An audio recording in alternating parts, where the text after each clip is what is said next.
После одреден период се што се гради, значи има век на траење и тоа значи од време на време треба да се обнови. Така да ние одевме, нели, почнавме и работевме и на обновување, значи на минатото, значи на тоа што е сработено во минатото.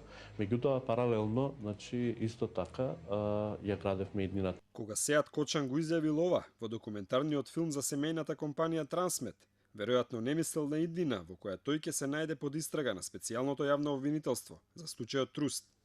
Се ја го сомничи за малверзации со тендер вреден повеќе од 17 милиони евра за ископ на јаглен од рудникот Суводол.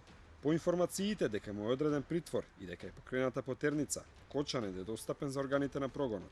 Наводно ја напуштил земјата, но засега нема информации каде се наоѓа. Името на Кочан на пошироката јавност и стана познато по така наречените бомби на опозицијата, каде премиерот суптилно избегна да го изговори неговото презиме во разговорот токму со тогашниот директор на Елем.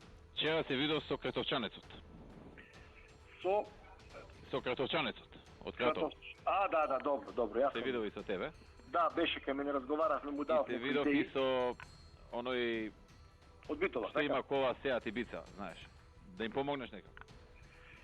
Па ево денес Они кажува дека најверојатно оној Страшо и тој Битушанецот дека ќе за тоа, да. Таму сигурно ќе се пријат, ама му реков јас дека може он слободно да се јави, да направи некој конзорциум да се јави.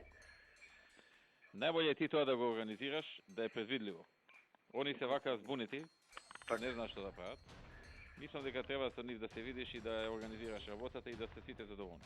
Овој разговор, но и два други необјавени, беа темелот на истрагата за Труст. Под истрага е конзорциумот кој се споменува во разговорот. Во конкретниот случај, доказниот материјал упатува на основа на сомнение дека конзорциумот прибавил противправна имотна корист од поголеми размери. Не мора да гледаме подалеку од бомбите, за да се види блискоста на Кочан и неговата фирма со минатата влада. Јавно достапните информации покажуваат дека неговата компанија за време на минатата влада добиваше милионски тендери за ископ на руда, изградба на објекти, патишта, менување на фасади. Освен во градежниот, се прошири во медиумскиот бизнис, отварајќи ја телевизијата Нова во 2015 година.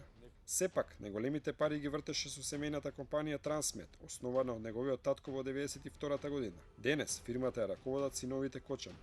Трансмет е партнер на кинеската Синохидро, што го гради автопатот Кичево Охрид за сума од 374 милиони евра. Не се знае колку фирмата на Кочан инкасирала од оваа сделка. Меѓутоа, достапни се податоците за тоа колку пари легнале на нивната сметка за тендерите со Елем. Само за ископ на јаглен, со два договори заработиле 57 милиони евра. Но и со помалите договори фирмата добро заработува. Трансмет, без да конкурира на тендер, го доби договорот за санација на обиколницата. Обиколницата беше сериозно оштетена за време на ланските поплави во Скопје. Фирмата Трансмет требаше да ги санира штетите. Договорот вреден 2,6 милиони евра е најголем договор постигнат лани без објава на јавен тендер, односно народски кажано во 4 очи. Овој милионски договор предизвика бура од реакции, но од јавното претпријатие за државни патишта тврдеа дека брзале да ја санираат обиколницата, па наместо објавување тендер склучиле договор по пат на преговарање. И покрај истрагата на специјалното јавно обвинителство, фирмата Трансмет и понатаму продолжува да функционира. Денеска на Скопската обиколница забележавме градежна механизација и работници кои што ги санираат штетите од поплавата.